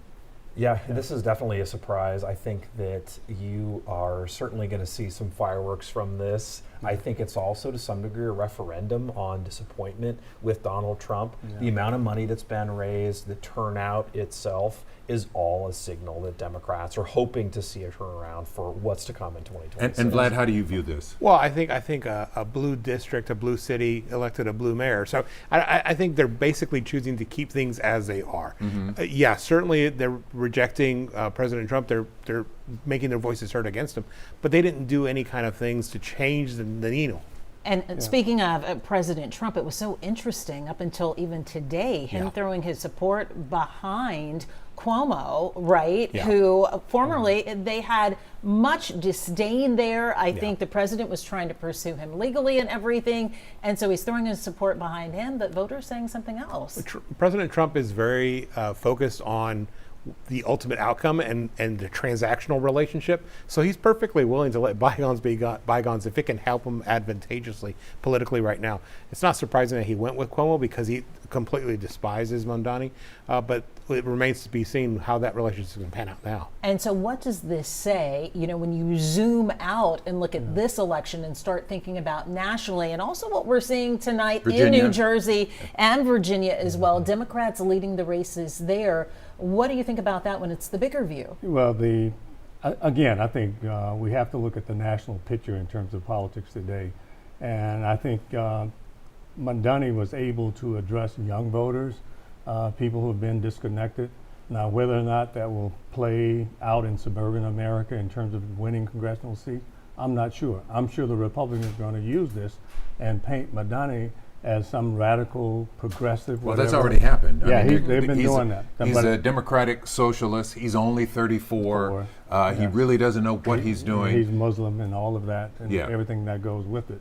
However, for a party that really has been struggling for a message, does an affordability agenda, does it resonate across America, and does it help the Democrats going into the midterm elections? How much of what's going on in this current day with the shutdown, right, and us entering the longest shutdown, how much does that play out in these high-profile races? A lot, especially in Virginia, where you've got a lot of federal workers who are unhappy with how things have gone. So I can totally see this as a major boon. But the thing is that I think that Michael's exactly right, that you're talking about the need to hone a message for Democrats. That's the biggest thing that they need to beta test right now. And I think you're seeing some of that to some degree. And also there's a huge turnout problem in terms of urban America. And if the urban vote isn't there for Democrats, then they're not going to be able to win in a presidential. So this definitely gives us a flavor for what things are like. And Vlad, something to point out that would, I think, surprise people for Donald Trump in the last election. Not only did he win his main base supporters, he was winning Hispanic voters. He was winning some young African American voters. It was really shocking. I guess the question is, we'll see in the midterms how things look and whether he can continue to build on that. Yeah, President Trump was able to actually build on a lot of efforts that were made at the state levels with the state Republican parties going into some of those districts that have historically voted for Democrats and making inroads. Certainly in South Texas, certainly across some of the areas that we've seen across Houston, even shifting northwards. But the president has focused on doing some of those things, and Republicans are doing that nationwide. It looks like tonight that didn't translate into gains in Virginia and New Jersey. But the narrowing margins seem to indicate that there may be room to make up that mode. And so we're already seeing on social media conversation around these results in New York with the New York mayor's race and Mondani winning there and being declared the winner. Governor Abbott right here in Texas tweeting tonight, essentially expressing his sorrows and RIP for New York City. Not as a big surprise is seeing that, of course, Governor Abbott is a Republican and a staunch Trump supporter, but the entire nation is watching this, including the governor of Texas. Well, I don't think it's surprising when you consider that the governor, I just saw this today, and I only saw the headline and I didn't hear it. He was going to place 100% tariff on people from New York. It was a joke, right? In jest. Oh, it was a joke. That's right. Yeah, it was in jest. But I think, he's watching that race closely, and would he at all be thinking about what type of impact or influence that could have here in Texas as well? It's possible, yeah. I mean, Texas is a place where you've got lots of people moving from its, escape kind of. Got a lot of Californians. So there is certainly something to that. The politics of that definitely are ever shifting, but I think Republicans are going to make a lot of this. It may mean actually very little, but it definitely is a talking point they're going to use. The question is, as we turn the corner to the midterms, based on what we're seeing so far tonight, does it look like that there's a shot at Democrats retaking Congress? A recapture, a comeback. It's really hard to know, right? I mean, this is this sort of microcosm, so it's impossible to extrapolate, but it definitely gives Democrats some hope that there is momentum, and that's really what they needed, because it felt for a long time like the Trump blanket had just kind of stifled all of the opportunities. Right. And the other issue is the Prop 50 in California in terms of this cascading redistricting, and I think that will pretend and also have a good impact on how we look at the midterm election. Huge for the country, because California has has so many districts. Absolutely. But you have also other Republican states Right. that are redistricting as well, North Carolina, Ohio, Yeah. Indiana. So Right. it's going to be really something to watch. And a huge gift for Gavin Newsom, who's looking at 2028. So That is that's true. in his lap. Both parties watching very closely Yes. tonight everything that is happening in these high stakes races as well. Our own high stakes race, Congressional District 18 with Christian Menefee leading. We're going to continue to follow those numbers, follow all the election results for you right after this. But in the meantime, we want to go ahead and give you a look at more of those results tonight.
Welcome back to our special election night coverage on KHOU 11+. Thank you for staying up late with us. I'm Ron Trevino. And I'm Sharon Min Chow. You were just looking at some of the results starting to come in, and I think we've got a shot of election workers working tirelessly to count the ballots tonight. We may have a shot of that behind us. Right now, Christian Menefee leading the race for Congressional District 18. We understand Amanda Edwards just spoke, so let's send it over to Tracy Bragg, who is live at that watch party. Tracy. Yeah, I'm here at late August, and it's a little loud here. You can see all of these folks behind me. Why? Well, that is because Amanda Edwards just spoke a few minutes ago. I'll tell you, this place is pretty packed at this point. We spoke to Edwards earlier today when she visited 14 different polling locations in District 18. She said she wanted to do that is because she wanted to make sure that she was seen and felt in the neighborhood. She wanted people to know that she is the people's candidate, right? And she also said that the district, which has roughly 800,000 residents, has not been represented for about 18 months. She said that is way too long. She said today is well overdue. She said it's time to get some representation for the folks of the district here in District 18. She said when she wins, according to her, she says when she wins, if she wins, she plans to make sure that she fights for education, economic opportunity, as well as health care. Those are the three big items that she says will be top of item for her if she gets the votes that she is hoping to get. Here's what she had to say earlier today. Well, that has a ring to it. Good evening. My name is Amanda Edwards, and I want to start this evening by saying two very important words, which happen to be thank you. I want to thank first the ladies to my left. We have Allison Leland, who is the wife of Mickey Leland, who was the great congressman that served this 18th congressional district. Can we give her a round of applause? I want to thank her because she has stood by my side from the very beginning, and her willingness to put herself out there and make sure that this 18th congressional district would be served by the very best person possible. So thank you for all that you have done in support of my candidacy. And then, of course, Ambassador Karen Patman, I want to thank you as well. Can we give her a round of applause? She has been relentless and tireless in her pursuit to make sure that I become your next Congresswoman. And so she has worked behind the scenes, in front of the scenes, and has always been such a pillar of this community, and I thank you for it. And next, I would like to say thank you to all of my finance team. I've got my finance chairs. I see Derek somewhere in the back, wave. Melanie Gray also here, and then all of my finance committee members. Thank you for making sure we had gas in the tank so that the car could go. And it's important because a lot of the time you see what happens in front of the scene and you don't know what goes in behind the scenes. So I want to say thank you for that. And then again, I want to thank some very special folks, which are all of those that cast their votes in support of my campaign for Congress. I want to say thank you. I want to thank every single one of you who's volunteered to call, to make phone banks. I know Rufy has run our phone bank, and to come up and block walk with us. And we have a lot of our team here who have come and volunteered their time on weekends. I want to say thank you to you. I also want to say thank you to my team because I do not stand here alone. I stand here because I have a wonderful team that helps to support me each and every single day so that we can be prepared and ready to move this needle forward for this community. And so I want to say thank you. And finally, if you have not donated, if you have not block walked, if you have not phone banked, I'm going to thank you for being willing to do that once we can get into this next phase. And so for those of you who have just come out to say congratulations or sent a prayer or sent a well wish, I want to say thank you. It takes a village. And this has been an effort that has been a long time coming. And so I want to thank each and every single one of you for being along this effort with me. Now, I must tell you that this is not my official speech because we actually have not yet received the returns actually from Election Day yet. And so right now we have gotten some very early returns in, and that are your early voting numbers, your vote by mail and early voting numbers, and they're looking good, guys. So we are in position. If these numbers hold, we will be in position to get into this runoff, and then in position to win this race so that I can be the next Congresswoman for the 18th Congressional District. So, in other words, the night's still young, and so we will be watching these returns come in, but I could not let a moment go by, any additional moments to go by, without saying thank you to all of our supporters, our donors, our voters, our volunteers, our staff members, everyone who has wished us well. This is a collective effort, and this is an effort that has been this way because we are doing this on a mission for the people. Each and every single time that we talk about this mission or goal, it's never been just to get me elected. It has always been about making sure that we create an 18th congressional district where each and every single person, no matter what their background, no matter where they live, has the opportunity not just to get by day to day, but our goal is to truly have people thrive each and every single day. That means when it comes to education, that means when it comes to healthcare access, that means when it comes to economic opportunity for our community. Those are the meat and potatoes issues, as they say, that are critically important if we're going to have a community where we reach our full potential. And it's not enough to me just for us to fight back against these attacks waged by our president. We must do that and forge a path for our future. That is what leadership is about. And so I am looking forward to the results coming in tonight. I'm optimistic, I'm excited, and again, I'm so grateful and filled with gratitude for each and every single one of you for the work that you have done over the years, because this has been a journey. And of course, you will be hearing more from me later this evening once some additional results come in. So that's what she had to say earlier. Of course, we're looking to actually hear from her again later as those results continue to roll in. But for now, let's send it over to my colleague, Jason Miles, who is at Christian Menefee's event tonight. Hey there, Tracy. Yeah, I don't think we're going to be hearing from Christian Menefee again. He was pretty confident when he addressed this large crowd here at a lounge on Emancipation Avenue earlier. He said, I am in first place. I will be in the runoff and the primary in 2026. So it appears as if he's looking beyond even the remainder of the late Sylvester Turner's term, looking into the general election race as well. But he's confident he will win the runoff and go from Harris County Attorney to sitting congressperson here representing the 18th District. I got a chance to speak with him one-on-one just a few moments ago. I think we have that sound.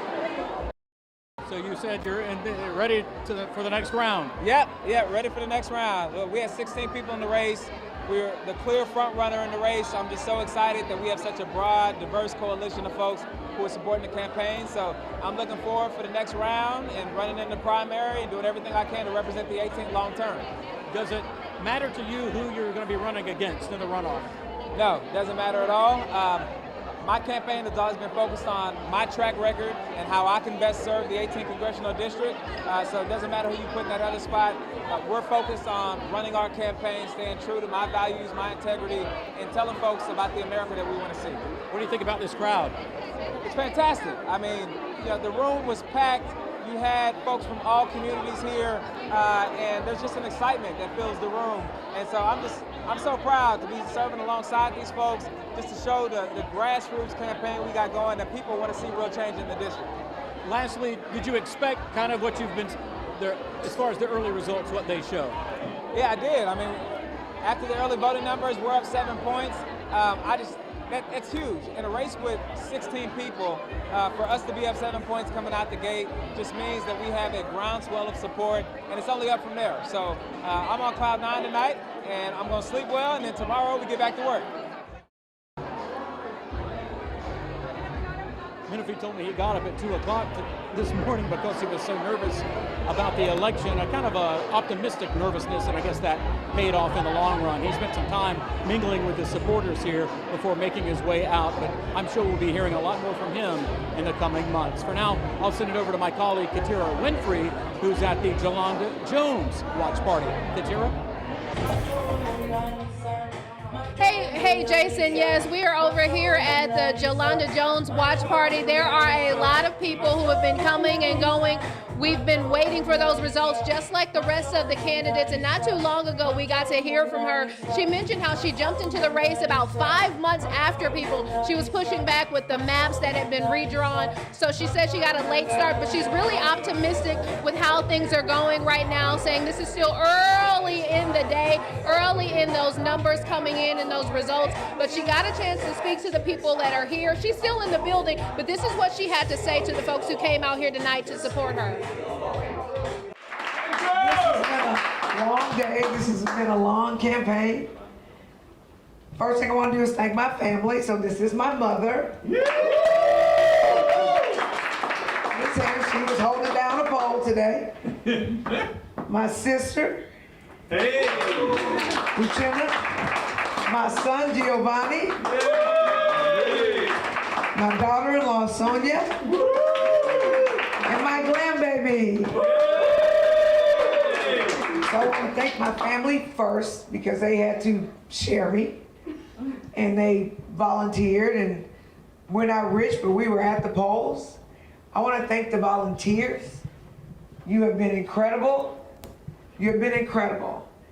I mean, what we've done as a campaign has been exciting for me. Now, we started 5 months after everybody because I was elected and am elected as a state representative. I did not quit my job as a state representative to run for Congress. Right on. Right? Greg Abbott and Trump had some really bad plans for Texas, and I felt it more important to fight against Abbott and Trump. Right on. It would have been politically expedient for me to quit my job as a state rep, but I did not do that, which caused me to be in the race to campaign 5 months after everybody, because I was running from the FBI, the police, and everybody. But I do not regret that, because those maps are racist, and we were able to explain to the world that those maps are bad, and I'm hopeful that in California right now, that they'll get 5 Democrat seats to try to overcome what they did in Texas. But I've just got to tell you, this is going to be a long night. The only results that have come in are early vote and absentee, if what I've been told is accurate. Incredibly, over 227,000 votes have happened today, which is more than early vote, which is extremely unusual. Extremely unusual, but it gives me hope. I'm only 2,700 votes out of being in a runoff. Like I said before, this campaign has been tremendous. My supporters, thank you so much. To the people that voted for me, thank you so much. Again, to the campaign, thank you so much. And it's just gonna be a long night. And you know, what's funny, I was talking to Senator Miles earlier today. He asked me if I ever ran a relay. I told him, yeah, I ran a relay. He said, well, what leg did you run? I said, I ran anchor. He said, well, did you always get the baton at first? I was like, hell no. I got the baton, not at first, sometimes at last. So I know what you have to do. We have to run from behind. And when you start a race 5 months after everybody else, that's what we're doing. However, I have trust in the people. There you go. Right. I have trust in the people. I was at the polls. Today was dizzying. I think I went to 6 or 7 polls today. Woo! And I tell you what, I heard nothing but positive words, positive vibes from the people there. And so we're just gonna wait and we're gonna see. Cause this ain't over. It ain't until over. all the results are in. I don't know how many of the votes of the 227,000 came from Texas 18, but y'all, we're only down by 2,700 votes. That's it. So we just gonna sit, we gonna wait, and I'm gonna be here with my family, and I'm gonna spend time with my grandbaby. Okay, she makes me very, very, very happy. I wanna just recognize some people who have been with me to help in this campaign. They've done yeoman's work. They have made something out of very, very, very little. My general consultant, Grant Martin, who actually has been supporting me since 2003 when I was a spring chicken. Since I was a spring chicken. Jolanda Jones, my campaign manager.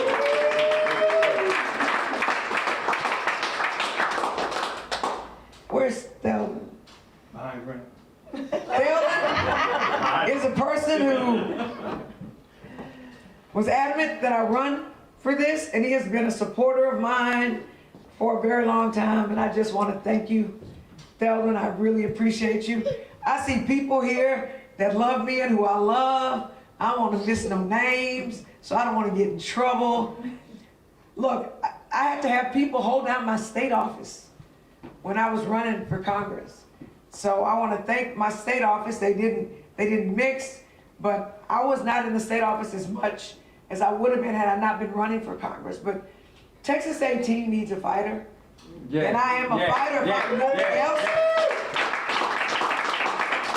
And as I said before, I was also talking to somebody else. So you guys who don't know, I was a heptathlete. I won 3 NCAA championships as a heptathlete, and I won 1 United States championship as a heptathlete. Let me just tell you a little bit about the heptathlon. The heptathlon is 7 events over 2 days. The first event, hurdles, high jump, shot put, 200 on day 1. Long jump, javelin, 800 on day 2. It is brutal. And here's what I learned as a heptathlete. You have ebbs and flows. You're really good in some events. You may not be so good in others. So the truth is I was not a good hurdler. It was the first event. So I would always pray through the first event, right? I would be so thankful if I wasn't in last place. But the second event was the high jump, where I used to be the Texas record holder in the high jump and Southwest Conference record holder in the indoor high jump. So by the time I jumped at the second event, I was, if I wasn't in first place, I was close to first place. And that's just sort of how it went. And then what I did, I was a very good long jumper, wasn't that good of a javelin thrower, but I was a really good 800-meter runner. And today reminds me of the 800 meters, right? So we're just gonna sit and we're gonna wait. This race is not over until the last election results come in. We're not that far behind. I think we've done a phenomenal job. Yeah. I'm proud of our campaign. Yeah.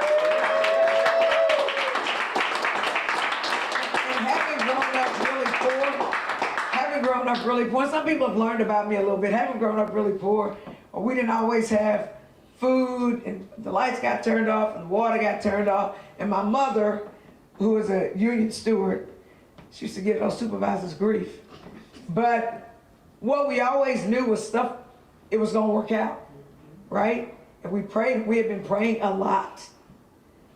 And if we work hard, we know that we can overcome anything. So we're just going to wait. We're going to be patient. It's my understanding that there are people still voting. That's right. There are very long lines. So, you know, on the one hand, I'm super excited that people thought enough to come out and vote in a special election. Because if we looked at the early vote, we were thinking people weren't gonna come out, but evidently people like the drama of coming out on election day. So now we gotta wait and we gotta see, but don't count us out. We're literally not that far behind with a whole bunch of votes to count. So we're gonna be here for the long haul because that is what we do. That is what we do. So thank you to all the volunteers. Thank you to the campaign team. Thank you to the people who volunteered to walk. Let me tell you, we had a very untraditional campaign in this day and age, but we made it work. We made it do what it do, right? So stick around, wait, we're gonna have a great time. As I said, my mom and I got up at 5:30 this morning to make sure we were at the polls at 7. My mother will be 80, y'all, okay? Yeah. She's got that time for both of my daughters. So I'm excited. Thank you for being here. I really appreciate you. I love you all. Thank you, thank you. Thank you, thank you, thank you, thank you. Thank you, Joe!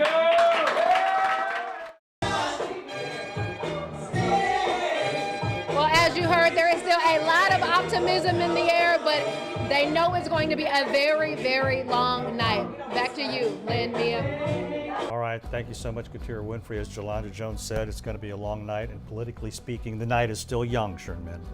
Like us. Yes, just like us. Yes, exactly. I was going for that. All right, we're going to take a break right now, leave you with some of the election results and returns. We'll join you back here streaming at 9:30. See you then.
And welcome back to our special election night coverage on KHOU 11+. Thanks for staying up with us. I'm Ron Trevino. And I'm Sherman Chow. You were just looking at some of the results starting to come in. Let's send it over now to Marcelino Benito with a closer look at the constitutional amendments. Well, guys, all 17 state amendments are well on their way to passing. Let's zero in on the ones that are actually going to save you money in your pocketbook. Prop 13 raises the homestead exemption to $140,000. You can see it's well on its way to passing, 82% to 18%. That raises a homestead exemption to $140,000. That is really a national record, and basically it translates to about $500 in savings a year for the average Texas homeowner. Now let's talk about Prop 11. It goes hand in hand with Prop 13. It's a big boost in exemptions for seniors and the disabled in Texas. It raises that homestead exemption up to $60,000. That means, according to State Senator Paul Betancourt, some seniors will actually now pay zero in school district taxes now that this has passed. And all of this, both 11 and 13, goes into effect this year. Now let me show you the results from Prop 3. That is known as the Bail Reform Amendment. It's a big deal for many Texans, but especially for folks here in Harris County. That means judges will now have the power to deny bail for suspects that are accused of serious violent felonies. Now, crime opponents, those who supported this bill are Crime Stoppers. They really went in very deeply on this, supporting this bill, wanted it to pass.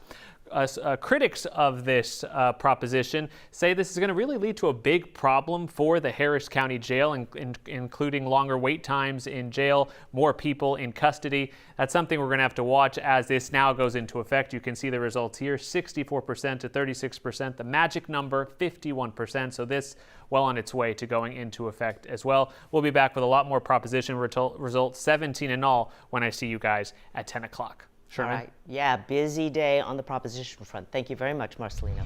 And we're not just monitoring local elections, but also some big ones nationally. Zohran Mamdani has won the New York City's mayor's race, Abigail Spanberger taking the Virginia governor's office, and Mikey Schrill is New Jersey's next governor.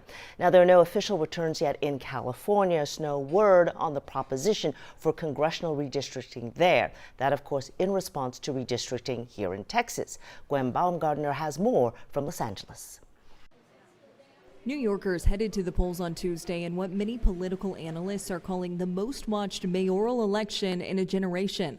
The polls closed at 9 p.m. local time, with the race still too close to call. 34-year-old Zohran Mamdani, a self-proclaimed Democratic socialist, hopes to become New York's next mayor. It is time now for a new day in our politics. Mamdani is facing former New York Governor Andrew Cuomo, a Democrat running as an independent, and Republican Curtis Sliwa. President Trump weighed in on the mayoral race Monday night, urging New Yorkers in a social media post to vote for Cuomo, not Mamdani. In Virginia, CBS News projects Democratic candidate Abigail Spanberger wins the election for governor, defeating Republican Lieutenant Governor Winsome Earl-Sears to become the state's first female governor. We sent a message to the whole world that in 2025, Virginia chose pragmatism over partisanship.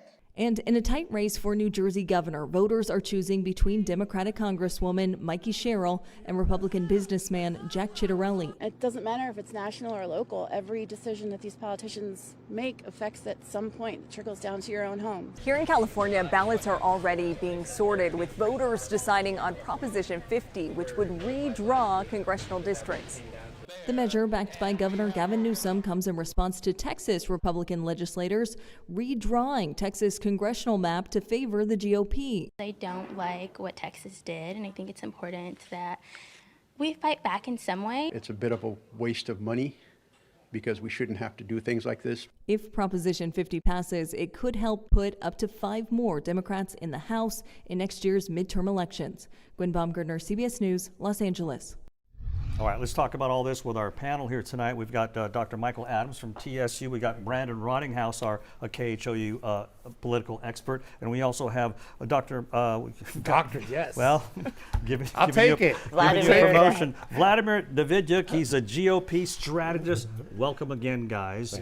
Thanks very much for being here. So we were just looking at this story about the national elections, and the one big element, of course, is this deal in California where they're looking to get 5 new Democratic congressional districts. Of course, Texas looking for those 5 Republican new districts. So in the first brush, it looks like, well, that's just going to be a wash in terms of the numbers. Is that right, or is there's maybe another bit more down the line? Who wants to jump in first? No, what we've seen is sort of like a cascading effect with redistricting.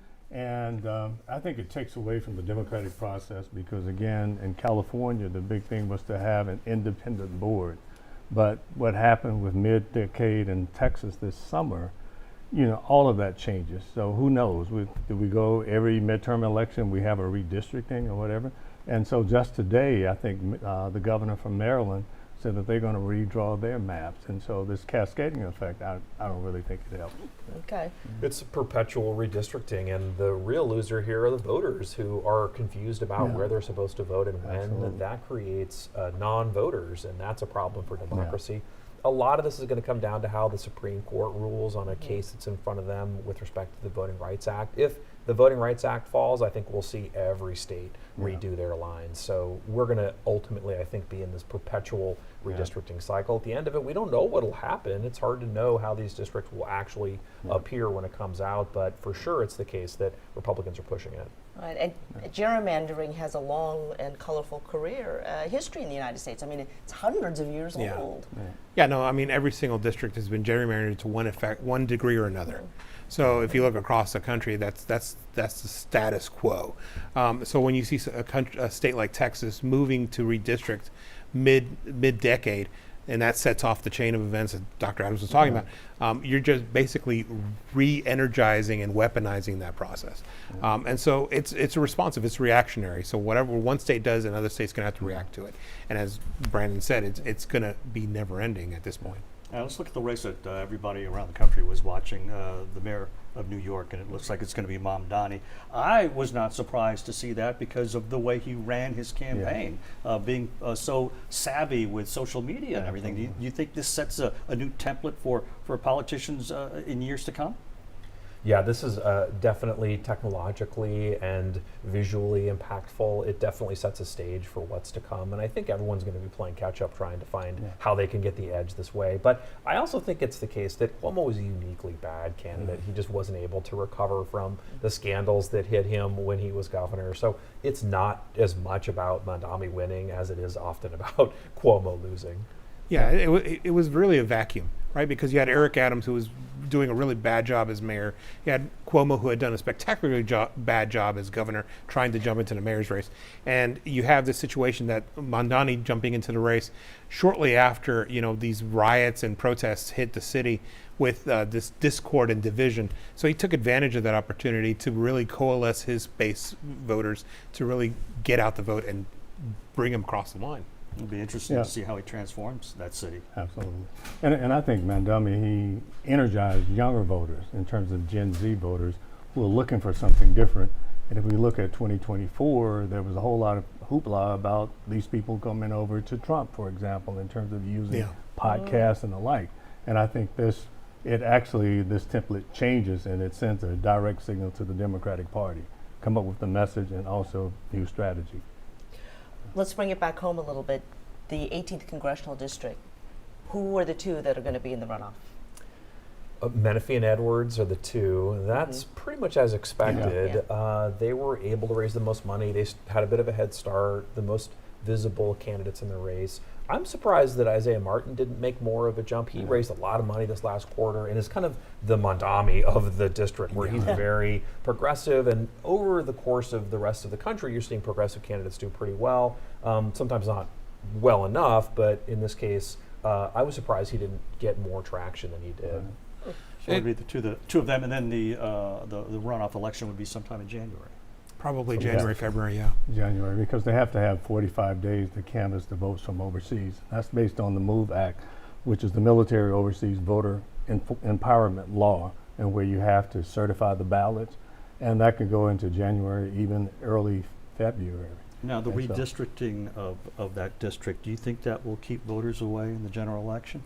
It might. I mean, the scholarship suggests that with a confused voter is a non-voter, and so you're definitely going to see, I think, a lot of people who aren't sure they should be voting. I'm curious to see what the turnout looks like in this part of the district, and we can compare it to other urban counties that are also in a position where they're having important things on the ballot. So we'll see how it looks in comparison. But a confused voter is a non-voter, and I think the more you have this churn in terms of redistricting, the harder it is for people to understand where they're supposed to be, how they're supposed to vote, what district they're in, and everything else. And runoff voters tend to be more depressed than general election voters, not only because they're less interest and if their candidate lost, they're not interested in voting in the runoff, but also they may have been completely tied to one particular campaign versus the other. Right. And if the maps were to go into effect, the irony, you'll have the two runoff candidates running for this seat, but also running in the March primary. So that's greater confusion. That's a lot of running. That's a right. sprint and a marathon all at the same time. Right.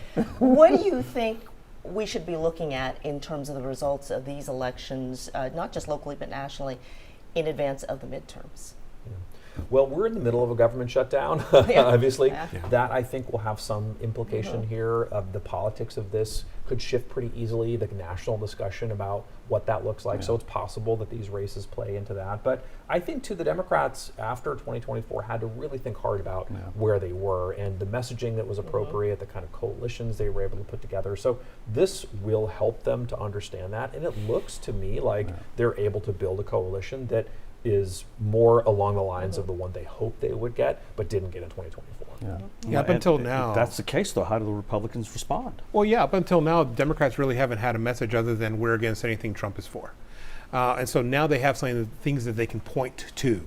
Now, whether or not those wins will translate across other parts of the country, can what happened in New York translate to Missouri? Can what happened in Virginia translate to Kentucky?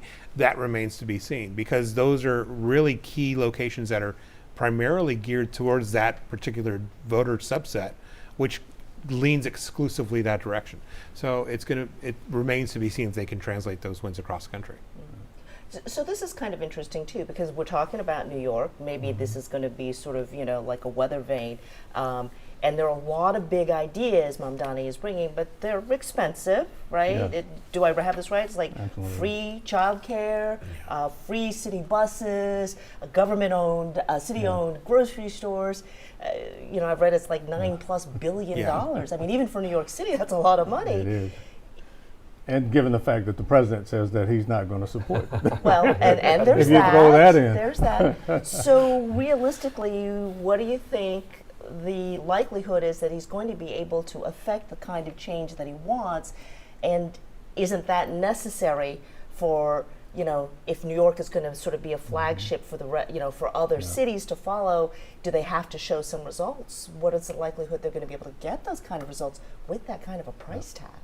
Yeah, I do think they have to be able to win some of these, because if they don't, then they'll definitely get opposition and push back to say, well, look, you promised all these things and didn't deliver, or you promised it and it didn't work the way you thought it would. That is both, I think, problematic for Democrats, because I think you're exactly right that we're talking about a type of race here where Democrats are excited, young Democrats especially, and if you disappoint them by not delivering, then it's just as bad as losing in effect. Okay, let's get back to here in the local race in District 18.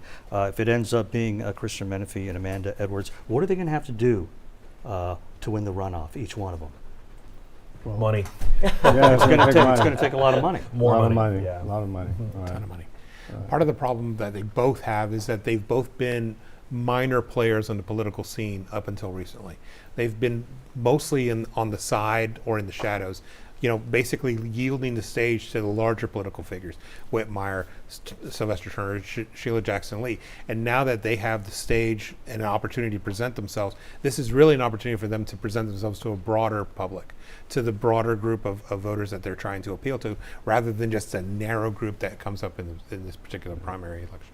In terms of the voters that they're trying to reach, they're going to have to actually, like Brandon said, they need a lot of money and a lot more exposure. And you have to get them back to the polls, all right? At the same time, running in a primary and also in a runoff election, which is a lot of confusion. Right. And a lot could happen between now and February, right? Yeah. So there could be complete political sea change. We don't know what's going to happen. So it's hard to know definitively, but money is going to be the big factor. They have to have money to have it. Well, we're out of time here. We're out of time here. But of course, Len and me are going to have more at 10 o'clock. Yeah. We're going to leave you now with a look at the returns, but we'll see you again 10 o'clock on air and streaming.